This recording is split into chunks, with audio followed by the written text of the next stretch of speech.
Hi everyone, my name is Ken Mathieu. I'm a 22-year-old multi-millionaire self-made. I was a millionaire at 20 years old.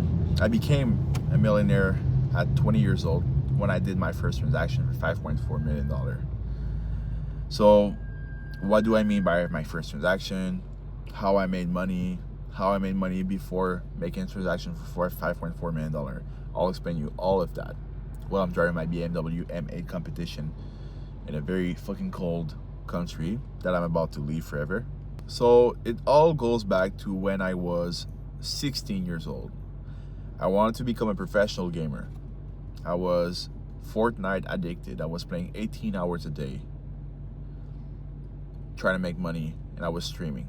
My goal was to make hundreds of thousands of dollars playing competitive Fortnite and then make millions of dollars streaming that journey.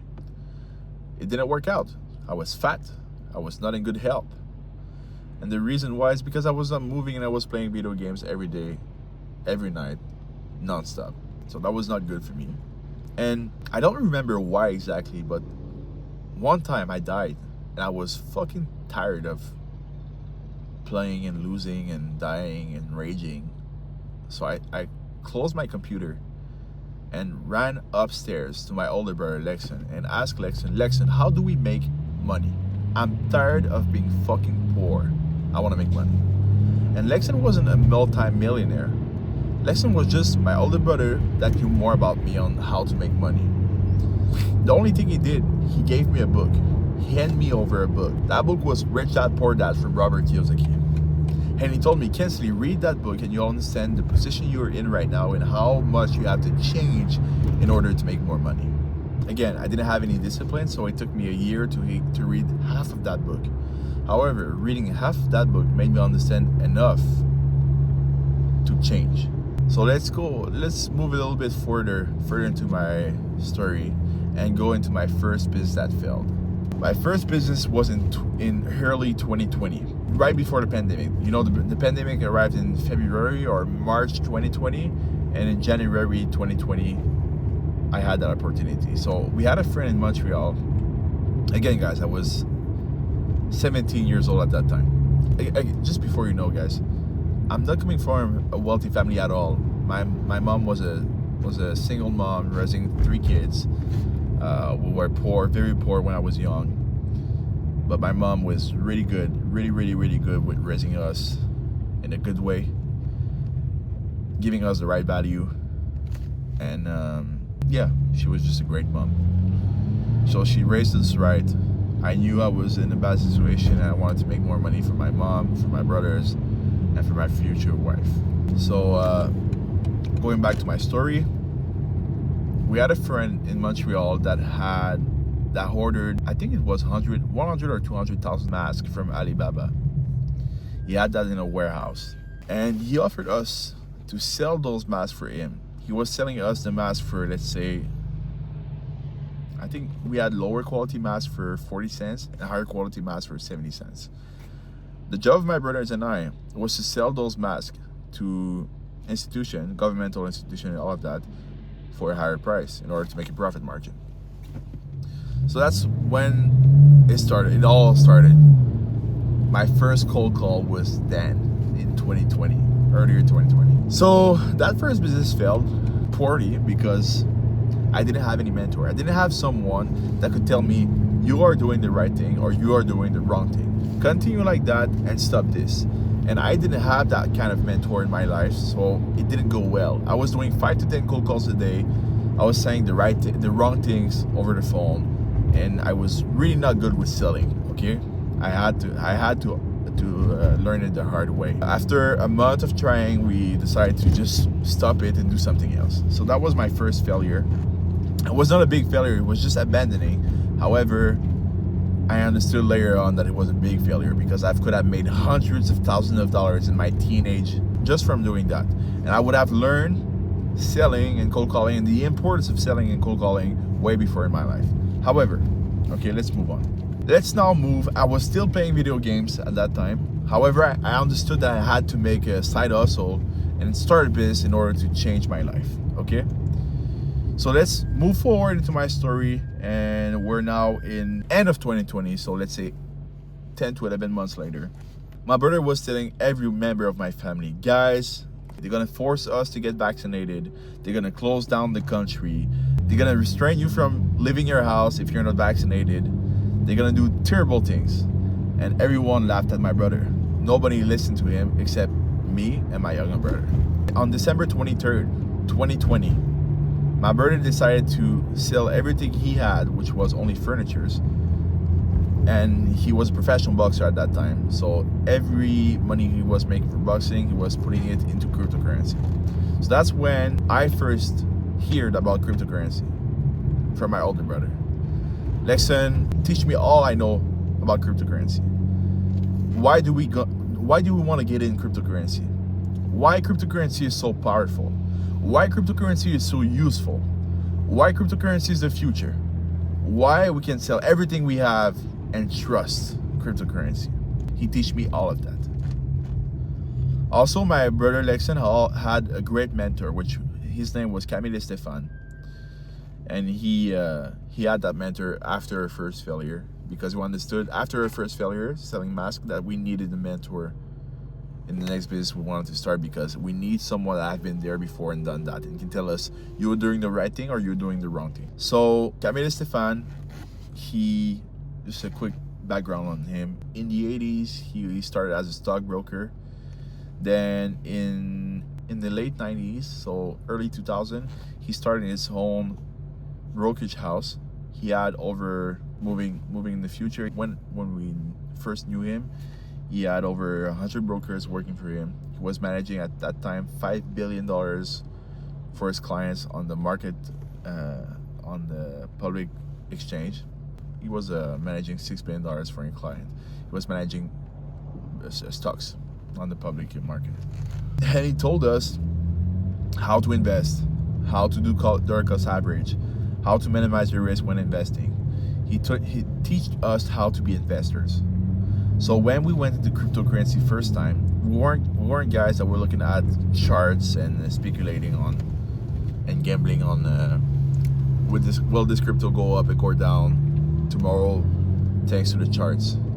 We were people that were very fundamentalist. So we were looking at fundamental of a project and looking at if the project was good or if it was bad, if it will still exist in 2 years or 3 years or 5 years, or if it would not.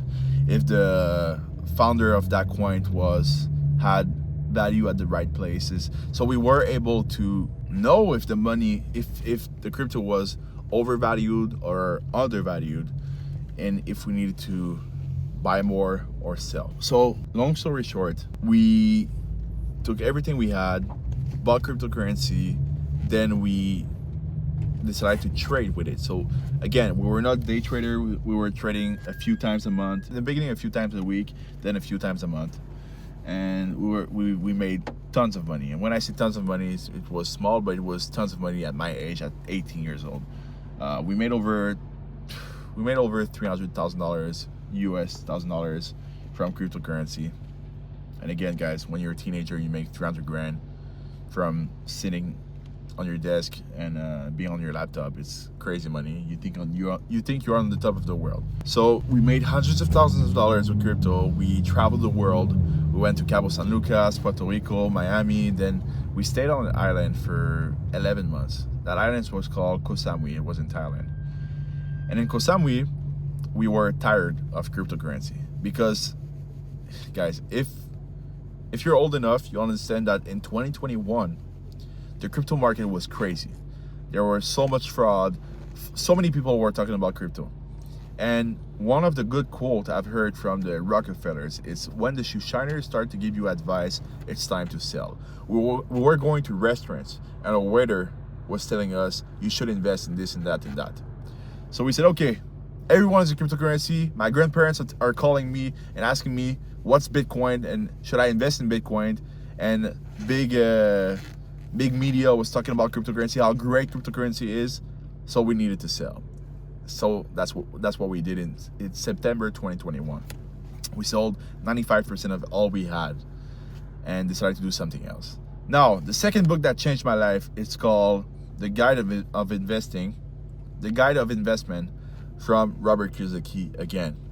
In that book, he explains how important it is to acquire, to buy an asset that provides a cash flow instead of speculating on something. So buy something that brings you cash flow every month, every day. That's basically it. So we sold crypto and decided to acquire companies. However, buying crypto is simple, it's easy. Buying companies is completely another thing. We knew how to click on a button to buy crypto, and we knew how to click on a button to sell crypto. However, that's not it with buying business. Buying business is a completely old process. It's a very complicated and long process, and we didn't know anything about how to buy a company. So, on that island in Koh Samui, we learned on YouTube how to acquire companies. And we formed ourselves on how to acquire a company. Again, Camille Stefan, one of our great mentors, told us, when you don't know nothing, surround yourself to people who knows. So that's what we did. We started approaching people that already did it before. We were approaching people that bought businesses before, sold businesses before in a particular industry. So we wanted to acquire moving companies. So we tried to do it at first. It wasn't cybersecurity, but we tried to do it at first in Thailand. And I remember when we were calling sellers in Thailand, they were egging up in their face because we were talking in English. Same thing for the banks, same thing for the professionals, all of that. They didn't want to do business with foreigners. So we just left Thailand. We didn't waste our time over there, and we decided to come back to Canada, in our hometown, in our home country, and do it over there. It's going to be way easier. The culture, we know it. So we came back in Canada, and when I came back to Canada, I took the list of the 26 billionaires in Quebec and tried to reach all of them and try to talk to all of them, set up meetings with all of them. What I was doing at that time, I was calling the head office. I was sending a letter, a physical letter that I was writing by hand. And I put some wax with a cool logo on it, and I was sending it to the headquarters with the name of the people I wanted to reach out over there. So obviously the chairman, the president. And I was asking the president to come into my team and help me acquire companies. I wasn't asking for money. I was asking for time and knowledge. That's all. In exchange for that, I didn't have any money. So I was telling, sir, I don't have any money. I have a cool project. Okay, so we want to acquire moving companies throughout the next 5 years. We want to grow exponentially just by acquiring other moving companies. And in 5 years, we'll have a whole portfolio of moving companies, and we want to sell that off. And that's when we're going to get paid. Sir, I don't have any money, so the only thing I can offer you right now, it's equity. So it's a portion of my dream. So I told him, in the next few months, we're going to incorporate a company, which costs $2,000 to do that. And we're going to give you equity. We're going to give you a portion of that company. The chairman was 8%. We gave 8% to our chairman. So I've reached out to 26 billionaires in Quebec. I spoke to all of them, and they all said no. Kid, you're dreaming. Kid, don't have any money. You have to have money to buy a company. Kid, what are you talking about? Kid, you're looking for needles in whatever they say. Okay, so they were just pushing me down and laughing at me.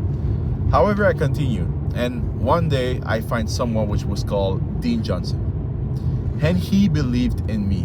Dean Johnson was a former CEO of a multi-billion-dollar company that was called Sodexo. Sodexo was a $13 billion company listed on the Paris Exchange. And Dean Johnson had been CEO of that company for 11 years, and he recently retired. He believed in me, and he accepted to come into my team and help me buy companies and advise me on how to do it and how to build the rest of the team. So I did that for around 5 other members of my group, and now I had a whole team. So I had the chairman, I had a legal expert, I had accounting expert, I had people that was expert in the specific industry I wanted to acquire companies in. So I had the whole team. Then I started calling and approaching bankers because yes, it's good to have the team. Yes, it's good to find a deal. However, you have to get the money. And that was hard. So I spoke to hundreds and hundreds of bankers. I've interviewed hundreds of bankers. And at first I was really bad. I wasn't asking the right question to those bankers, so they knew that I wasn't experienced at all. And the thing I was always trying to do is to leverage the people I had on my team. I was trying to leverage them and leverage their track record to make it seem like I had experience in that, so that they could trust me and lend me money. So at first it was very bad, but after 200 interviews, you become good. So I became very, very good about selling myself and selling my project to bankers. And I was not selling myself. Actually, what I was doing, when you become very, very good with bankers, you position yourself in a way that they're lucky. They are lucky if you want to do business with them. You're not lucky. You're not asking or begging for money. You're offering them a good investment. That's what you're doing. So I became very good after a few hundred interviews with bankers, and some of them really trusted me. They invited me to dinners, they invited me playing golf tournament and all of that. So now I had everything I needed, except one thing, a good deal. Because yes, it's good, you have the team, you have your bankers that are supporting us, but you have to buy something, right? And that asset you're trying to buy has to be a good asset. Otherwise, everything you yapped about to the bankers and to the rest of your team is going to be nothing if you don't have the company itself.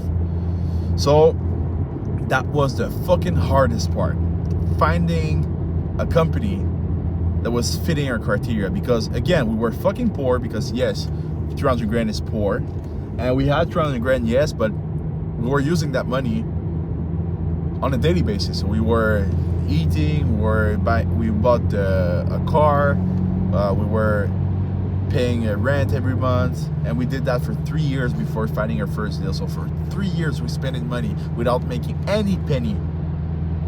We were focused on what we wanted to do. We did maybe 8,000 cold calls before finding our first deal. And for me, a cold call is when you talk to a decision maker. It's not dialing. When you dial, that's nothing. You have to talk to a decision maker. So I've done 8,000 cold calls before finding my first deal. And I remember it like it was yesterday. It was in August 2023. My brother did the cold call. On the other side of the line, it was someone called Daniel. Daniel was general manager of the company called Wajuli Transport. And again, guys, we wanted to acquire moving companies. And the only reason why we had a transportation companies in our list is because the company was making 95% of its revenue from transportation and 5% of its revenue in moving. My brother talked to the guy and say, Daniel, do you want to sell your company? Yes, I want to sell my company. Oh, that's good. Okay. How much do you want to sell your company? I want to sell my company for $6 million. How much are you making? 900 grand. Buy. You never sell. Bam. And he hang up in his face.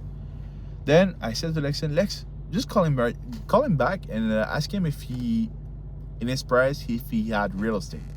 My brother called him back right after hanging up in his face. And your $6 million that you want, do you have any real estate? He said, yes, I have a big piece of real estate, which is 86,000 square feet. Wow, okay. Now we're interested. So now we're gonna discuss, and we set up a meeting maybe a few days later in person over there. My brother couldn't make it. I went there with my friend Maverick, our business development officer, which he's amazing with finding deals. So went over there with him. My brother couldn't make it. He had something else. He had another meeting with another owner. So went over there, and I spoke with Daniel over the phone. And Daniel seems quite young, like 50, 55 years old. I arrived to the office, and when I opened the door, I said, yeah, I'm here to speak to Daniel, the owner. Then there's an old guy sitting further into the office that is saying me to come here. I said, I want to speak to Daniel. Daniel is not there. Where is he? He's in the backyard. I want to speak to Daniel. Daniel is not here. Come, I'm going to talk with you. I was very insulted because I wanted to talk to the owner, not an employee. But I went over there anyway and talked to the guy and realized that he was the real owner. So the guy had a what had a white hair. He was very, very old, and he had sunglasses inside because he couldn't tolerate high like big lights. So turns out the guy is 83 years old. He is the majority shareholder. Daniel is the minority shareholder, and he wants to sell since a long time. His daughter is in his 60s, is not interested at all in taking the company back. And another thing, Daniel, which the old guy brought up 30 years ago into the company, Daniel was supposed to be the guy who took the business back. However, a few months before we called them, Daniel got diagnosed as stage 4 cancer. So they were in a very, very bad position, and they had to sell. So a month later, after multiple negotiation, we were able to sign that company. We signed an LOI. So an LOI, guys, it's a contract that highlights the terms of the purchase. So the terms and the price. Also, an LOI is something that locks up the owner from talking to other potential buyers. So you can go on your own, on your side, and do your due diligence and securing up the financing in order to close the transaction without always thinking about, am I going to get the deal stolen from another company? So we signed that contract. We were super happy. We did the financial presentation to the banks, and on the 6 bankers we had, only 2 of them came back to me saying they are interested. From those 2, they told me after a month of due diligence from their part that the purchase price and the amount we were paying on closing was too much, and they didn't want to finance. So I had to come back to the owner a month and a half later and renegotiate with him. Fuck, those negotiations was hard. We did like 5 hours of negotiation in a small office where it was fucking hot in this office. But we did it. So we were able to pay less on closing and more later. Then we re-signed that LOI and returned to the bank with a new deal. And now they said yes. Both of them said yes. We decided to go forward with the TD Bank and sign the document with the bank to accept their loan. Again, guys, I was 20 years old at that time. I didn't have fuck all, no money, no assets in my name. I didn't have any debt also, but I didn't have nothing. I didn't even have a credit card, so I didn't exist at the credit. However, I passed for a fucking $3.5 million loan at 20 years old. The reason why is because when you're looking to acquire those kind of companies, when the company is big enough, the banks are not looking at yourself personally. They're looking at the deal itself and looking if the company that you're trying to acquire is a risk. In our case, we had real estate.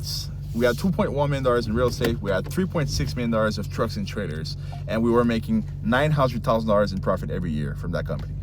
So the risks were really, really low. So the bank accepted to loan us the money, and a few months later, we were able to close the transaction. So we passed in the journals, the Montreal Journal, the Quebec Journal. We closed the transaction for $5.4 million. I was 20 years old, became a millionaire overnight. However, I didn't know how hard it would be to have 30 employees overnight. So I learned it the hard way. However, we were pretty good with understanding very quickly that we were not the good people. I'm not a CEO. I'm someone that is making deals, not someone that is managing those companies. So we had to fire ourselves pretty quickly from that company, so that we can focus on acquiring other company, which we did. So we brought up someone else that had experience in transportation. We gave him incentive to run the company very well and make money. We gave him bonuses if he attained a certain number in profit. And we went on with other transactions. It worked because only 5 months after first transaction in April 2024, no, actually it's in November 2024, we closed a second transaction, which was called Bye Bye Moving. Now it was a moving company. Then another 4 months later, we've closed a third transaction, then a fourth transaction, and then a fifth transaction. And at the peak, the last transaction we did was in August 2025. which is only a couple of months ago. I'm making that video. We are November 13, 2025. And at the peak, we had over 115 employees who were making over $22 million in revenue, a little over $4 million in profit before paying the banks. And life was good. However, transportation is a very bad industry right now. It's going very, very bad. So we decided to sell everything we have and move into another industry. So that's what we're currently doing. We're making money from selling everything. We had positive equity, so we're making a lot of money from it. And I'm going back to Thailand. I'm investing back heavily into cryptocurrency, and we're gonna do something else right now. So that's my story. That's where I am. I've made money not because I'm a good course seller. I made money because I've learned my skills, and I've learned it the hard way, and that's who I am. I'm Ken Mathieu. And if you want to follow the rest of my story, because I'm only 22 years old now, and I'm planning to be a multi-billionaire in the next few years, and I want to surround myself to other young guys that are successful as well. And you all understand how lonely it is at the top when you're at the top. So that's why I'm looking to build a community of people that can succeed, and that can make more money, and that can go drive my supercars with them, you know. So that's who I am, that's what I've done, and that's my story. Thank you for listening. Take care.